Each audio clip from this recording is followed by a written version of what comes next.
오늘은 요한계시록 60강을 시작하겠습니다. 주로 요한계시록 16장을 중심해서 일곱 대접 재앙을 쏟아붓는 일에 대해서 말씀드리겠습니다. 일곱 천사가 하나님의 진노의 일곱 대접 재앙을 지구상에 쏟아붓는 장면이 16장의 주제입니다.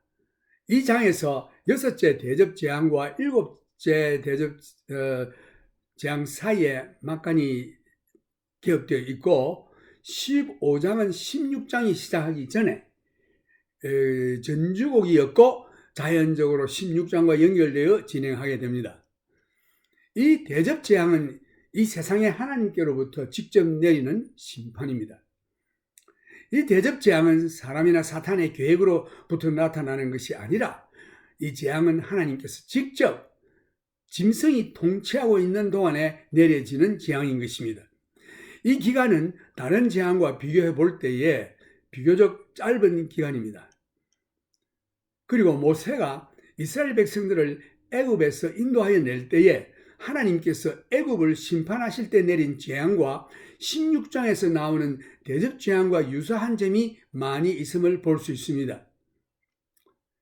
이제 대환란의 마지막 때에 와서 마지막 심판에 대한 준비입니다. 16장 1절 또 내가 들으니 성전에서 큰 음성이 나서 일곱 천사에게 말하되 너희는 가서 하나님의 진노의 일곱 대접을 땅에 쏟으라 하더라. 1절에서 보면은 성전에서 큰 음성이 나서 일곱 천사에게 말하는 소리가 났다고 했습니다. 여기서 아직도 이 심판의 주관자가 주 예수 그리스도이심을 다시금 환기시켜주고 있습니다. 여러분들이 기억하다시피 계시록 5장에서 인봉한 일곱 두루마리의 일곱 인을 떼실 자가 예수 그리스도 뿐이심을 선포했습니다. 그래서 예수 그리스도께서 그 인봉을 하나씩 떼실 때마다 재앙이 이 땅에 믿지 아니하는 자들에게 떨어졌고 그리고 일곱 나팔 재앙과 마지막으로 일곱 대접 재앙을 쏟아붓기를 명하고 계십니다. 지금 승리로 진군하고 계시는 분은 바로 예수 그리스도이신 것입니다. 그래서 모든 능력과 영광과 권세가 예수 그리스도께 속하고 있는 것이며 바로 주 예수님께서 그리스도를 거절하는 세상을 심판하고 계시는 것입니다. 마지막 심판을 천사들에게 명하고 계시는 분이 바로 예수 그리스도이신 것입니다. 이제는 더 이상 지치지 않을 것이라고 했습니다. 이제부터는 심판 중에 막간이나 쉬는 부분이 거의 없을 것입니다. 이제는 마지막 심판의 시간이 왔고 명령은 떨어졌으며 명령을 받은 일곱 천사들은 그 명령을 수행하는 일만 남아 있는 것입니다. 이러한 무서운 심판은 사람들에게 아주 두려운 일이며 심지어는 크리스찬이라 할지라도 하나님께서 그를 거역하는 자들 곧 하나님을 미워하는 이 세상에 하나님의 진노가 내려져 이 세상의 문명이 모두 파괴된다는 것을 생각할 때에 끔찍한 일이 아닐 수가 없습니다. 그러나 오늘날 이 세상에서 우리들이 보고 있는 이 모든 세상의 악한 것들을 바라볼 때에 심판을 받게 되는 것은 마땅한 일입니다. 이 세상의 화려한 것들은 언젠가는 모두 불타고 마는 것입니다. 우리는 이 세상을 떠날 때는 아무것도 가지고 갈 수가 없습니다. 주님께서 말씀하신 대로 하늘에 보물을 쌓아두면 그곳에는 동록도 쓰지 않고 도둑도 맞을 염려가 없다고 했습니다. 하늘나라에 투자를 하게 되면 영원히 남을 것이라고 했습니다. 우리가 살고 있는 이 세상은 하나님의 심판 아래 들어갈 것이라고 이 계시록은 우리들에게 말해주고 있습니다. 이러한 사실을 심지어 믿는 자라 할지라도 믿지 않고 있는 자들이 많이 있습니다. 대부분의 사람들은 하나님은 사랑이 많으셔서 사람들을 그렇게 심판하시지 않을 것이라고 막연히 믿고 있습니다만은 그러나 요한계시록에서는 완전히 그렇지 않다 하는 것을 보여주고 있는 것입니다. 이제 첫째 대접 재앙을 땅에 쏟는 장면입니다. 2절 말씀 첫째가 가서 그 대접을 땅에 쏟음에 악하고 독한 헌대가 짐승의 표를 받은 사람들과 그 우상에게 경배하는 자들에게 나더라. 이 빈센트라는 신약 성서학자는 말하기를 각 천사가 자기 차례가 오면 하늘의 장면에서 떠나고 있다. 다른 말로 말한다면 천사마다 하나님의 시은좌, 곧 그 은혜의 자리, mercy seat에서 떠나고 있고 이 땅의 심판을 수행하고 있다고 해석하고 있습니다. 그 천사가 하늘을 떠나 대접 재앙을 이 땅 위에 쏟아붓고 있습니다. 첫 번 대접 재앙 심판은 아주 흥미로운데 하나님께서 적그리스도를 따르고 있는 자들에게 세균 전쟁을 하시고 있는 것 같이 보입니다. 성경은 말하기를 생명이 피해 있다고 했습니다. 동시에 죽음도 피해 있는 것입니다.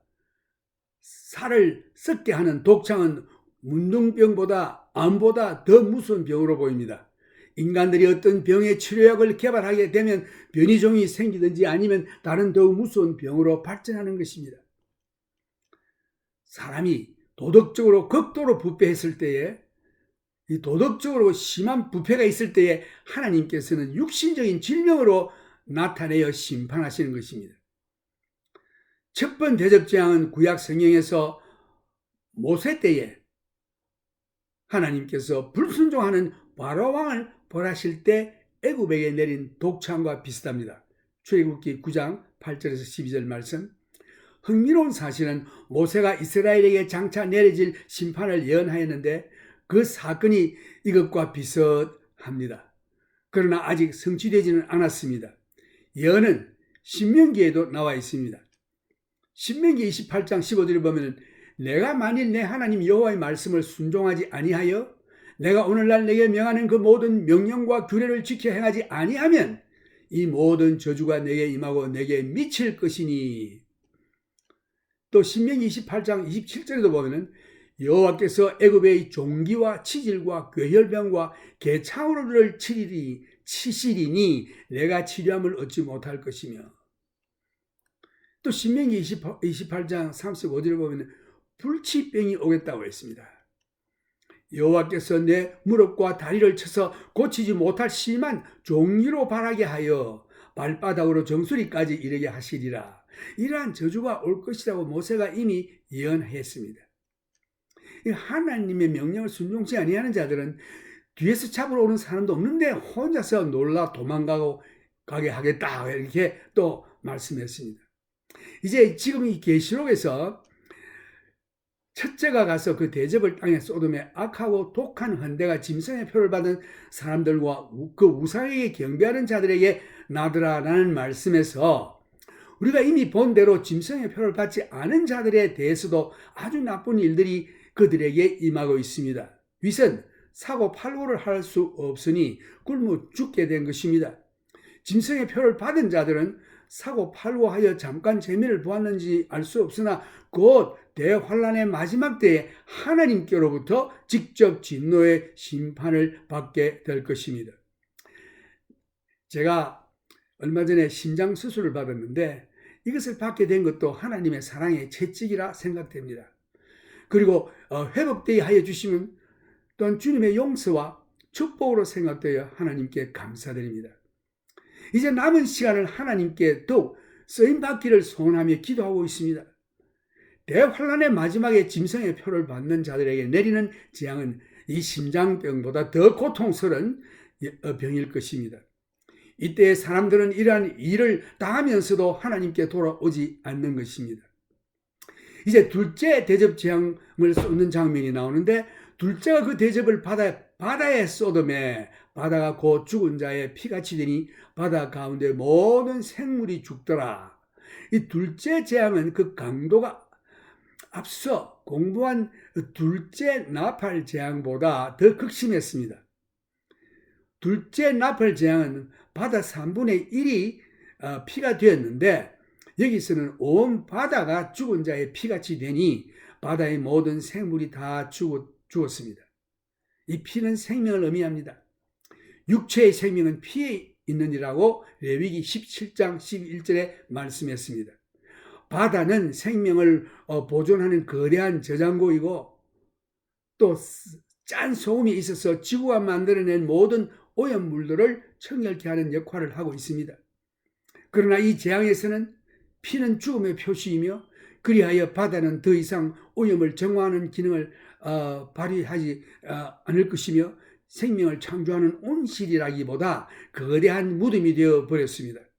온통 피가 된 바다 물 위에 죽은 생선들과 바다 생물체들이 떠다니며 바다의 모래밭에 죽은 생선과 생물체들이 해변가에 밀려와서 바다 바람이 불 때에 시원한 바다 바람이 아니라 썩은 생선 비린내 나는 피 비린내 나는 악취가 온 땅을 뒤덮을 것입니다. 모든 상업은 마비되어 버렸고 인류들은 파리떼와 같이 죽어갈 것입니다. 이 구약 시대의 모세 때에 하나님께서 애굽을 치실 때의 첫 번째 재앙이 나일 강물이 피로 변했습니다. 출애굽기 7장 20절에서 25절 말씀이 있는데 여기서 대환란의 마지막 대접 재앙과 아주 유사합니다. 나는 오늘 우리가 얼마나 하나님께 의존하고 살고 있는지를 사람들이 정말 깨닫고 있는지를 알 수가 없습니다. 예를 들어 전기회사, 수도회사, 가스회사가 우리들에게 사용한 요금 청구서를 보냅니다. 그 회사들이 어디서 전기나 물이나 그리고 가스를 가지고 올 것입니다.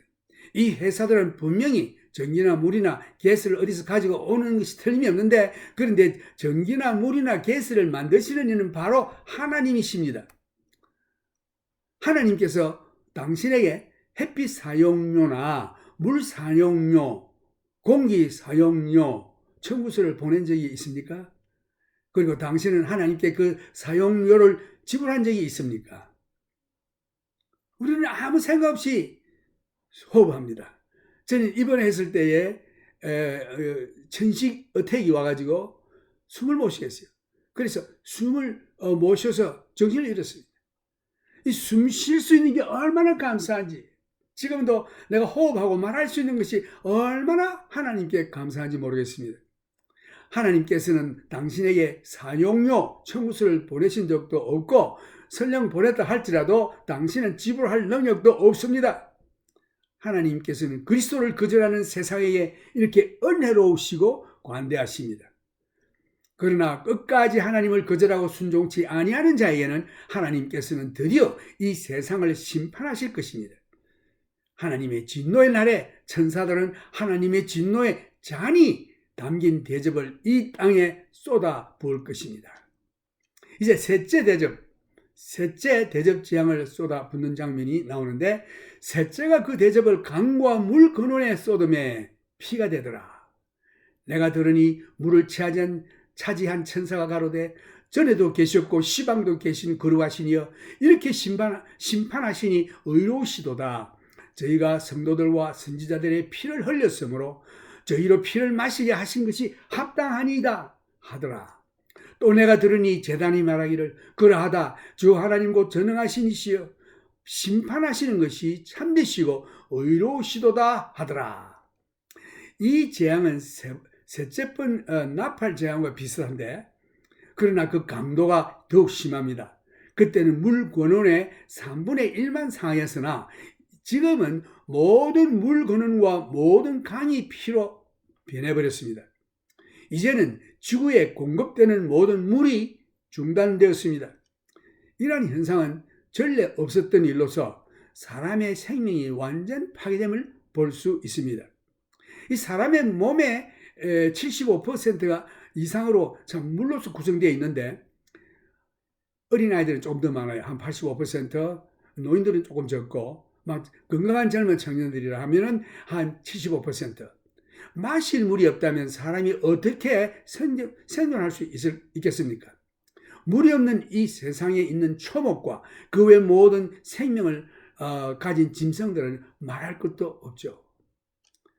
여기 보면 물을 차지한 천사라고 하는 말씀을 하셨는데 이 땅 위에서 하나님의 물을 관리하는 천사장이라는 뜻입니다. 이러한 말씀에서 우리는 천사의 또 다른 역할을 엿볼 수 있고 창조에도 관련되어 있음을 볼 수 있습니다. 이 천사들은 온 우주의 다른 물계에도 관련되어 있음을 볼 수 있습니다.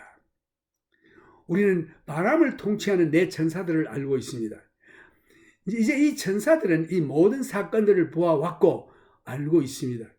그들이 이제 하나님께서 하시는 심판에 대해서 선언하기를, 전에도 계셨고 시방도 계신 거룩하신 이여 이렇게 심판하시니 의로우시도다. 하나님께서 하시는 모든 무슨 일이든지 그 하시는 일은 모두 의롭고 거룩한 것입니다. 만일 당신이 하나님의 하시는 일에 동의하지 않는다면 잘못된 자는 하나님이 아니고 당신인 것입니다. 조그마한 사람이 창조주 하나님 앞에서 하나님께서 하신 일에 대해서 그가 잘못하고 있다고 말한다고 한번 상상해 보십시오. 이 얼마나 우스꽝스러운 일입니까? 이러한 말을 하는 사람에게 한 가지 질문을 해보겠는데, 그렇다면 당신이 하나님께서 하신 일에 대해서 어쩔 셈입니까? 실제로 당신이 무엇을 해보겠다는 것입니까? 만일 당신이 하나님이 하시는 일에 동의하지 않는다면 한 가지 충고를 드리겠는데, 당신에게 그 일을 깨닫도록 더 큰 일이 일어나기 전에 속히 회개하고 하나님께서 하시는 일에 동의하고 순종하는 것이 좋을 것입니다. 왜냐하면 하나님께서 하시는 모든 일은 의롭고 거룩하시기 때문입니다.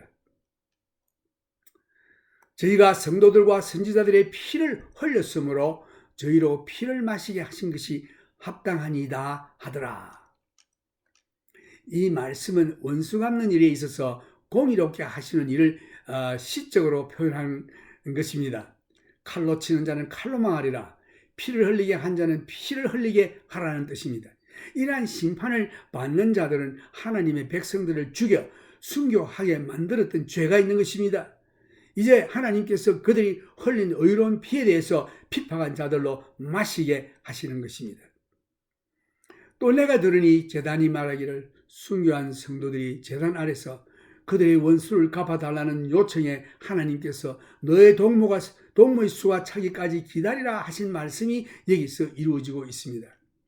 요한계시록 6장 9절에서 보면은, 다섯째 인을 떼실 때에 내가 보니 하나님의 말씀과 저희의 가진 증거를 인하여 죽임을 당한 영혼들이 제단 아래에 있어 큰 소리로 불러가로되, 거룩하고 참되신 대주제여, 땅에 거하는 자들을 심판하여 우리 피를 신원하여 주지 아니하시기를 어느 때까지 하시려나이까 하니, 각각 저희에게 흰 두루마기를 주시며 가라사대, 아직 잠시 동안 쉬되 저희 동무종들과 형제들도 자기처럼 죽임을 받아 그 수가 차기까지 하라 하시더라.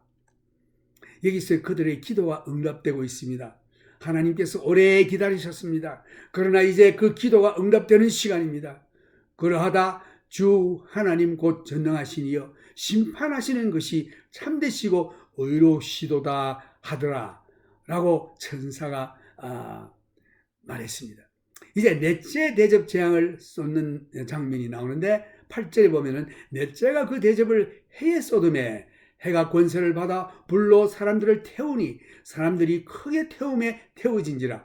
이 재앙들을 행하는 권세를 가지신 하나님의 이름을 이 재앙들을 행하는 권세를 가지신 하나님의 이름을 회방하며 또 회개하여 영광을 주께 돌리지 아니하더라. 다시 말해서 이러한 재앙을 받아도 해 타 죽으면서도 하나님께 회개하지 아니했다. 하나님께 영광을 돌리지 아니했다. 우리 주님께서 대환란 때에 해에 대해서 일어날 정상을 예언하셨습니다. 이를 성신에는 징조가 있겠고 땅에서는 민족들이 바다와 파도에 우는 소리를 인하여 혼란한 중에 공고하리라. 누가복음 21장 25절 말씀. 구약 성경에서도 대환란 때에 일어날 심판에 대해서 해로부터 뜨거운 열이 나와 사람들을 해할 것을 예언하고 있습니다. 그들이 주림으로 파리하며 불같은 더위와 독한 파멸에게 삼키울 것이라. 내가 들짐승의 이와 티끌에 기는 것의 독을 그들에게 보내리로다. 신명기 32장 24절 말씀. 그러므로 저주와 땅을 삼켰고 그 중에 거하는 자들이 정죄함을 당하였고 땅의 거민이 불타서 남은 자가 적으며. 이사야 24장 6절 말씀. 그 다음, 그러므로 여호와께서 진노와 전쟁의 위력으로 이스라엘에게 베푸시매 그 사방으로 불붙듯 하나 깨닫지 못하며 몸이 타나 마음에 두지 아니하는도다. 이사야 42장 25절 말씀. 이제 말라기서에도 보면은 만군의 여호와가 이르노라. 보라, 극렬한 풀무불 같은 날이 이르리니 교만한 자와 악을 행하는 자는 다 초계가 될 것이라. 그 이르는 날이 그들을 살라 그 뿌리와 가지를 남기지 아니할 것이로되. 말라기 4장 1절 말씀. 이제 신약 마태복음에서도 주님께서 그 날들을 감하지 아니할 것이면 모든 육체가 구원을 얻지 못할 것이나 그러나 택하신 자들을 위하여 그 날들을 감하시리라. 마태복음 24장 22절 말씀. 시편에도 보면은 낮에 해가 너를 상치 아니하며 밤에 달도 너를 해치 아니하리로다. 시편 121편 6절 말씀. 이 말씀은 오늘날 우리들에게는 별로 닿지 않는 말씀인 듯 하나 대환란 때에는 믿는 자들에게 얼마나 큰 위로가 되는 말씀인지 모르겠습니다. 이제 사람들이 크게 태움에 태워진지라 이 재앙들을 행하는 권세를 가지신 하나님의 이름을 회방하며 또 회개하여 영광을 주께 돌리지 아니하더라. 이러한 재앙에도 불구하고 하나님께 자비를 베풀어 주시기를 회개하거나 기도하지 아니하고 오히려 하나님의 이름을 회방했다고 했습니다. 이러한 사실은 사람의 마음이 구제불능이다 하는 것을 보여줍니다. 고칠 수 없을 정도로 악하다는 것을 나타내고 있는 것입니다. 어떠한 형벌도 사람을 변화시킬 수 없고 순결케 할 수 없는 사람의 완악한 마음을 여기서 보여주고 있는 것입니다. 이런 관점에서 대환란은 교회를 순결케 하기 위함이 아닙니다. 성경에서 그 어느 곳에서도 대환란을 통해서 교회가 순결하게 된다는 말씀은 없습니다. 오히려 대환란은 그리스도를 거절한 이 지구에 있는 사람들을 심판하는 것이라고 했습니다. 이제 다섯째 대접 재앙을 땅에 쏟는 장면인데 10절 말씀. 또 다섯째가 그 대접을 짐승의 보좌에 쏟으니 그 나라가 곧 어두워지며 사람들이 아파서 자기 혀를 깨물고 아픈 것과 종기로 인하여 하늘의 하나님을 회방하고 저희 행위를 회개치 아니하더라. 여기 보면은 이 짐승의 보좌라는 말이 나오는데 짐승의 보좌라는 말은 요한계시록 13장에서 나오는 첫 번 짐승은 이것은 사람입니다. 또 보좌라고 할 때는 왕국이 있음을 의미하고 있는데 왕국이 없는 왕은 없습니다. 그 나라가 곧 어두워지며 라는 말씀은 아주 이상한 어두움을 말하고 있는데 이것은 dark light, 어두운 빛입니다. 다시 말해서 오늘날 우리들은 이러한 것에 친숙한데 이것은 아주 놀라운 사실인데 태양의 열이 올라가면 더 밝아지는 대신에 더 어두워지게 되는 것입니다. 태양의 열은 크게 올라가나 온도는 올라가나 빛은 적게 나오는 것입니다. 이것은 애굽에 내려진 9째 재앙인 하늘이 어두워지는 것과 유사합니다. 출애굽기 10장 21절에서 22절. 구약 성경의 예언자들은 앞으로 다가올 흑암에 대해서 많은 예언들을 한 것을 볼 수 있습니다.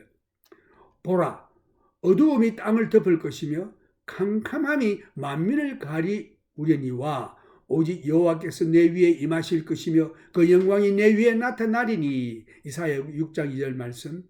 시온에서 나팔을 불며 나의 성산에서 호각을 불어 이 땅 거민으로 다 떨게 할지니 이는 여호와의 날이 이르게 됨이니라. 이제 임박하였으니 곧 어둡고 캄캄한 날이요 빽빽한 구름이 끼인 날이라. 새벽빛이 산 꼭대기에 덮인 것과 같으니 이는 많고 강한 백성이 이르렀습니다. 이 같은 것이 자고 이래로 없었고 이후 세세에 없으리로다. 이 많고 강한 백성이 이르겠다. 이 말은 이게 아무래도 전쟁이 일어날 것을 얘기하고 있습니다. 동쪽에서 군대 이역이 올 것이란 예언입니다. 여호와의 크고 두려운 날이 이르기 전에 해가 어두워지고 달이 핏빛같이 변하려니와. 요엘선저 요엘 2장 31절. 이 두 예언자 이외에도 나훔이라든가 아모스 선지자도 이렇게 각각 예언했고 그리고 스바냐 선지자도 이에 대해서 언급하였습니다. 뿐만 아니라 사도 요한도 말하기를 이 선지자들이 예언한 말씀은 바로 이 대환란 기간 동안에 하나님의 계획에 따른 적합한 예언이라고 말했습니다. 그리고 우리 주님께서도 친히 이 예언에 대한 말씀을 확인하셨습니다. 그때에 그 환란 후 해가 어두워지며 달이 빛을 내지 아니하며 별들이 하늘에서 떨어지며 하늘에 있는 권능들이 흔들리리라. 그때 인자가 구름을 타고 큰 권능과 영광으로 오는 것을 사람들이 보리라. 마태복음 13장 24절에서 그러한 말씀이 있습니다. 이럴 때 이 마지막 대환란 이 참 대접재앙이 내릴 때에 사람들이 아파서 자기 혀를 깨물고 이러한 대접재앙의 심판으로 인하여 심판 고통을 당하면서도 사람들은 악한 길에서 돌이키지 않음을 생각해 보십시오. 이 시점에서 우리가 두 가지 현상을 볼 수 있는데, 첫째 하나는 하나님께서 진노의 대접재앙을 쏟아 부으시는 것은 의로우신 일입니다. 둘째, 그러나 사람들은 이 고통을 통해서 회개로 인도되지 않습니다. 사도 바울은 이러한 일이 있을 것을 미리 예언했습니다. 혹 내가 하나님의 인자하심이 너를 인도하여 회개케 하심을 알지 못하여 그의 인자하심과 용납하심과 길이 참으심의 풍성함을 멸시하느뇨? 다만 내 고집과 회개치 아니한 마음을 따라 진노의 날 곧 하나님의 의로우신 판단이 나타나는 그날에 임할 진노를 내게 쌓는도다. 로마서 2장 4절에서 5절 말씀. 이제 11절 말씀 보면 아픈 것과 종기로 인하여 하늘의 하나님을 회방하고 저희 행위를 회개치 아니하더라. 오히려 이를 통해서 저들이 고통을 당하면서도 하나님의 이름을 회방을 했다고 했습니다. 그리하여 하나님의 심판은 의로우시고 사람은 계속해서 마음을 강팍케 하여 회개치 아니합니다. 이제 여섯째 대접재앙을 쏟는데 12절 말씀, 또 여섯째가 그 대접을 큰 강 유브라데에 쏟음에 강물이 말라서 동방에서 오는 왕들의 길이 예비되더라. 여기에 큰 강 유브라데, 이 성경에서 큰 강이라 하면 유브라데 강을 지칭하고 있습니다. 그리고 큰 바다라 하면 지중해를 의미하고 있습니다. 하나님의 말씀에서 유브라데 강의 현재한 그 의미를 우리는 잘 살펴볼 필요가 있습니다. 이 강을 첫 번 언급한 곳은 창세기 2장에서이고 성경 전체에서는 25번 언급하고 있습니다. 12절에서 이 강은 여섯 번째 대접재앙과 관련되어 있습니다. 이 유브라데 강은 이 지구상에서 사람이 처음으로 살던 곳이었고 또한 마지막 상태인 대환란에서도 유브라데 강이 관련된 곳입니다. 이곳은 인간의 죄와 문화 발상지의 온상이었고 그리고 확실히 사람의 이 문화를 묻어버리는 무덤이 되기도 합니다. 이 강은 동서를 가르는 경계이기도 하며 그 강의 길이가 약 한 1800마일이나 됩니다. 그 절반 이상이 넓고 깊어서 배가 통행할 수가 있습니다. 그래서 역사적으로 동해에서나 서해에서나 군대가 그 강을 건너기가 어려웠습니다. 여기서 아브라함을 히브리인이라 부르는데 어떤 해석자는 말하기를 아브라함이 유브라데 강의 다른 쪽에서 왔다는 뜻이 그 이름에 내포되어 있다고 합니다. 유브라데 강은 하나님께서 약속하신 땅의 동쪽 경계선에 위치한다고 말씀했습니다. 창세기 15장 18절에 보면은 그날에 여호와께서 아브라함으로 더불어 언약을 세워 가라사대 내가 이 땅을 애굽 강에서부터 그 큰 강 유브라데까지 내 자손에게 주노니 라고 말씀했습니다. 이 유브라데 강이 기적적으로 말라버리게 되어 동서의 경계가 없어집니다. 그래서 해 뜨는 곳의 왕들이 유브라데 강을 넘어 아마게돈 전쟁에 참여하게 되는 것입니다. 그 유브라데 강의 동쪽에 누가 있습니까? 중국 할 것 없이 그 많은 대인구들이 살고 있죠. 과거에 이 테멀레인이라는 장군이 이 동쪽에서부터 와서 대군을 이끌고 이 대평야를 휩쓸은 적이 있습니다. 그리고 징기스칸이 같은 일을 후에 또 행했습니다. 그러한 군사적 침략은 이 마지막 날에 일어날 이 대전쟁에 대한 일종의 빙산의 한 각에 지나지 않는 맛배기에 지나지 않는 것입니다. 이 유브라데 강이 없어진 다음에는 과거에 동쪽에서 서쪽으로 침략한 적이 없었던 대군대가 몰려와서 팔레스타인으로 진입하여 거기서 아마게돈 전쟁이 일어날 것입니다. 성경에서 보면은 2만만 군대, 곧 2억의 군대가 그 동에서 그 유브라데강을 건너서 오겠다고 했습니다. 그 많은 그 수억의 군대가 팔레스틴 그 좁은 땅에 다 모였을 때에 거기서 이 핵무기라든가 이런 것으로 인해서 죽는 자들이 일어날 때의 그 상태가 어떻겠습니까? 세계의 큰 인구가 대부분 유브라데강 동쪽에 모여 있습니다. 이때에 복음은 아주 미미한 상태이며 사람들은 적그리스도를 선택할 것입니다. 이 모든 광경은 무섭고 놀라기만 합니다. 수억의 군대가 팔레스타인에게 몰려들어 피바다가 될 것을 누가 상상했겠습니까? 여기서 아마게돈 전쟁이 발발할 것인데 이때에 죽은 사람의 피가 말굴레, 곧 말굴레라고 하는 것은 이 말 끌고 가는 그 수레 굴레인데 그게 3피트, 땅에서 3피트 높이로 약 180마일이나 사람의 피가 강같이 흐를 것이라고 예언되어 있습니다. 이제 이 하나님의 말씀의 예언의 말씀은 반드시 이루어질 것인데 이 일의 직전에 살고 있는 우리들은 어떻게 해야 되겠습니까? 예수님께서 말씀하시기를 깨어있으라, 조심하라. 너희가 이러한 일에 들어가지 않고 인자 앞에 서도록 항상 조심하며 기도하라고 했습니다. 또 이러한 소망을 가진 자들은, 주님께서 오실 때에 만날 소망을 가진 자들은 주님이 깨끗하신 것 같이 자신을 깨끗하게 하라. 우리는 오실 주님을 기다리며 예비하며 우리 자신을 깨끗해 하고 항상 기도에 힘쓰며 이 죄악이 관련한 세상과 멀어지고 갈라져야 할 것입니다. 이제 우리 하나님 앞에 찬송 올릴 시간입니다. 우리 다 같이 찬송을 올리겠는데 오늘은 주기도 찬송. 하늘에 계신 우리 아버지 이름 그렇게 여기시오니 주님 나라 임하시고 뜻이 하늘에서 이루어지이다. 이 주기도의 말씀은 얼마나 아름답고 우리에게 큰 힘이 되며 하나님을 영원하게 하는 아름다운 찬송인 것입니다.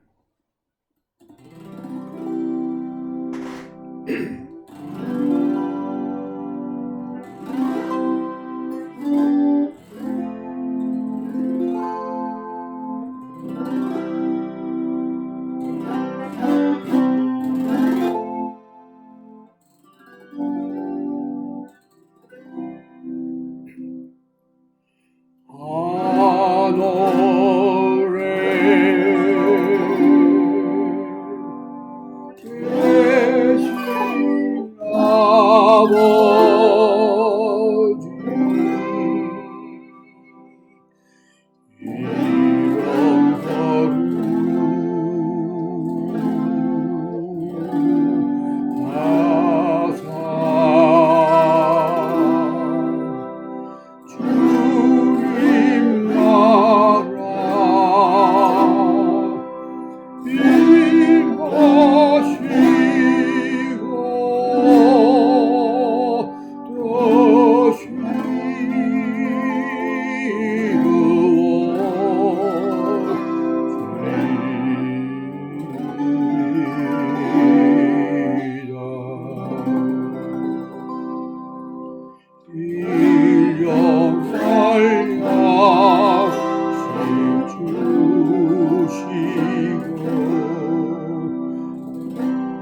will be done on earth as it is in heaven.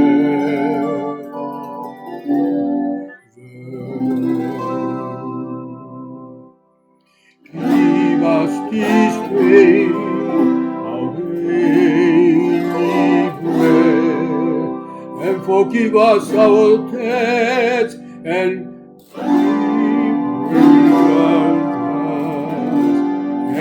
lead us not into temptation, but deliver us from evil. For thine is the kingdom, and the power, and the glory